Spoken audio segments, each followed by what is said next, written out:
सास की जादुई शक्ति। कौशल्या ने एक रात सपना देखा।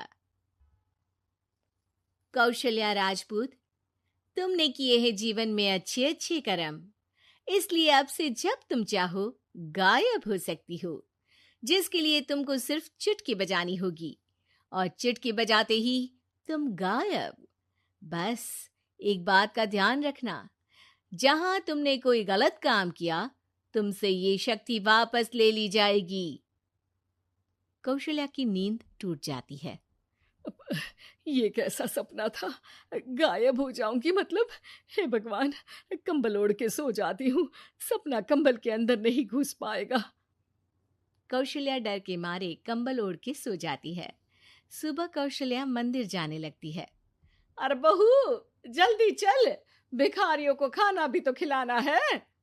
हाँ माँ जी, अभी आई। आज तो खीर और पूरी बने हैं, सब खुश हो जाएंगे।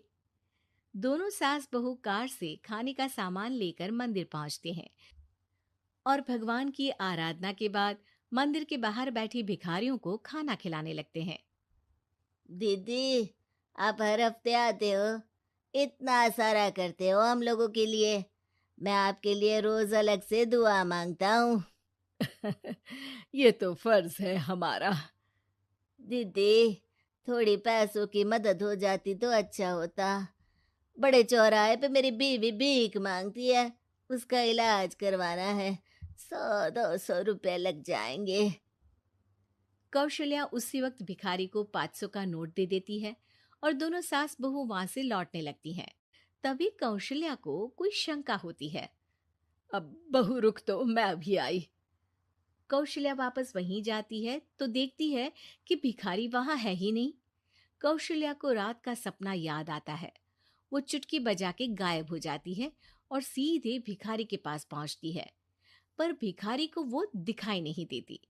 कौशल्या देखती है कि भिखारी उन पैसों से शराब खरीद रहा है और कौशल्या उसे वहीं एक चाटा मारती है। अरे कौन है बे? एक और चाटा पड़ता है। अरे कौन है? कौन है? हिम्मत है तो सामने आओ। भिखारी को झूठ बोलने पर तड़ातड़ चांटे पड़ते हैं। वो वहां से भाग खड़ा होता है। कौशल्या चुटकी बजा के वापस बहू के पास आ जाती है और मन ही मन सोचती है, ऐसे तो मैं कितने गलत काम रोक सकती हूँ, कितनी ताकतवर हूँ मैं, किसी को पता भी नहीं चलेगा। सासू माँ, आप क्या सोच रही हो? अब कुछ नहीं, कुछ भी तो नहीं। ठीक है, मुझे ना थोड़े पैसों की जरूरत थी। मेरे कजिन भाई है ना, उनकी तबीयत थोड़ी इधर उधर हो रही है। वो तो खुद से नहीं कहेंगे कि पैसे दे दो, पर बहन होने के नाते मेरा तो फर्ज बनता है ना कि भाई की मदद करूं। अरे हाँ हाँ, ले जाना पैसे। पैसे इसीलिए तो कमाते हैं कि जरूरत में काम आ सके। घर पहुंच के कौशल्या अपनी बहू को 10,000 रुपए दे देती है। कब जाएगी तुम मायके? कल शाम की ट्रेन है। दोनों काम में लग जाती हैं। तभी काम वाली दीदी वहां आती है।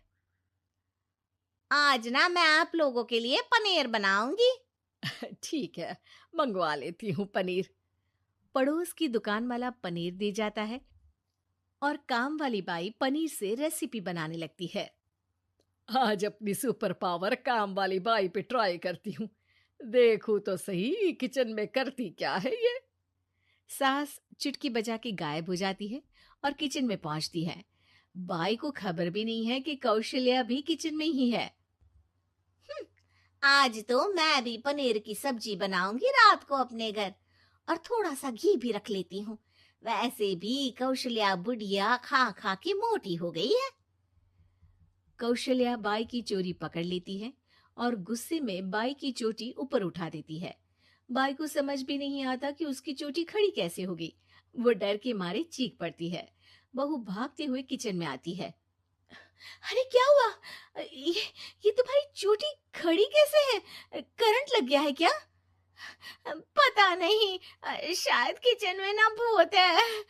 बाई वहां से भाग खड़ी होती है और कौशल्या चुटकी बजा के अपने कमरे में टीवी देखने लगती है। बहू वहां जाती है। माँ जी, किचन में ना भूत है, बाई भाग गई। अरे भागने देना, भूत का तो पता नहीं, किचन में चोर जरूर था और वो थी अपनी काम वाली। अच्छा हुआ चली गई। बहू को कुछ समझ नहीं आया। उसने किचन में जो देखा उसके सदमे में जो थी वो अभी तक। अगले दिन बहू अपने मायके के लिए निकल जाती है। कहीं भिखारी और काम वाली की तरह बहू भी तो मुझे धोखा नहीं दे रही। अरे कहीं वो पैसे ले जाके शॉपिंग तो नहीं करने वाली ना। अभी पता लगाती हूँ। मुझसे कुछ छिपा है भला। जैसे भगवान सब देख रहा है वैसे ही मैं भी सब देख रही हूँ। सास को अपनी शक्ति पर घमंड आ गया था। वो अब अच्छे काम करने की जगह अपनी शक्ति का इस्तेमाल खुद का शक मिटाने के लिए कर रही थी। वो चुटकी बजाती ही बहू के मायके चली जाती है। भैया, आपने बताया क्यों नहीं कि इतनी तबीयत खराब है? अरे तेरी सास बूढ़ी हो गई है, इतना भला काम करती है, उनकी मदद कौन करता है? यहाँ तो और भी लोग हैं ना। भैया, मेरे पास कुछ पैसे हैं, आप दूसरे डॉक्टर को दिखा दीजिए ना।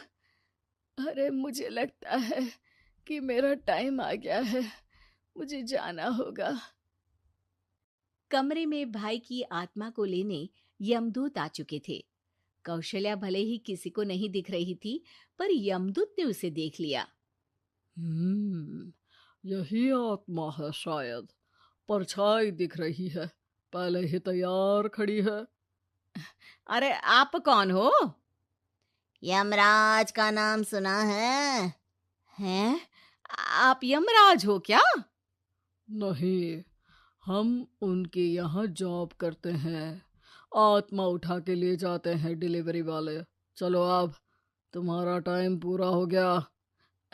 अरे आप शायद ना वो बिस्तर पर पड़े आदमी की आत्मा को लेने आए हो। मैं तो बस यहाँ देखने आई थी कि मेरी बहू कहीं मुझसे पैसे लेकर शॉपिंग करने तो नहीं चली गई ना। मतलब तुम्हारे पास शक्ति है गायब होने वाली? हाँ। तुम ऐसे तुच्छ काम में उपयोग कर रही हो ऐसी दिव्य शक्ति का। अब तो तुमको ही लेके जाऊंगा। अरे नहीं नहीं, कल मुझे किटी पार्टी में भी तो जाना है। अब नरक में ही करना किटी पार्टी। नहीं नहीं नहीं। 3 बार नहीं क्यों बोल रही हो? टीवी सीरियल चल रहा है क्या एकता कपूर का? अरे प्लीज मुझे जाने दो। आप तो उस बीमार आदमी की आत्मा को लेने आए थे ना। गलत डिलीवरी करोगे तो यमराज डांटेगा ना। बात तो सही कर रही हो, पर हमको उस पे दया आ गई। अभी उसकी उम्र ही क्या है, पर कुछ तो लेके जाना पड़ेगा ना। एक काम करो, अपनी शक्ति दे दो, गायब होने वाली। हैं? अरे क्यों? तुम पृथ्वीलोक का भ्रष्टाचार रोक सकती थी, चोरी रोक सकती थी, अरे कोरोना रोक सकती थी, पर तुमने अपनी बहू की जासूसी करना शुरू कर दिया। अरे लेकिन किंतु परंतु। यमदूत सास की शक्ति लेके वापस चले जाते हैं। कौशल्या की परछाई हवा से नीचे गिरती है और जमीन पे आते आते कौशल्या का शरीर सामने आ जाता है। अरे लग गई, कितने ऊपर से फेंका। माँ जी, आप यहाँ ऊपर से कैसे गिरी? अरे समधन जी, आप अचानक कमरे में। सब घबरा जाते हैं। सास बहू को सारी बात बता देती है। ये लो आपके 10,000 रुपये। आपको मुझ पे इतना भी भरोसा नहीं है? अरे बहन, मुझे दर्द नहीं हो रहा है, अब अचानक से सब अच्छा होने लगा है। अरे तो फिर बिस्तर से उठ जाओ और मुझे लेटने दो। गिरी हूं ऊपर से तो पूरा बदन दुख रहा है। भाई को तो यमदूत ठीक करके जाते हैं, पर कौशल्या देवी दर्द के मारे बिस्तर पर आ जाती हैं। सास तो की हमें उम्मीद है कि आपको हमारी ये कहानी पसंद आई होगी। कृपया हमारे चैनल को सब्सक्राइब करें और सभी अपडेट्स के लिए बेल आइकन जरूर दबाएं। और हाँ, वीडियो लाइक और शेयर करना मत भूलिएगा। Bye bye. दोस्तों, हमें उम्मीद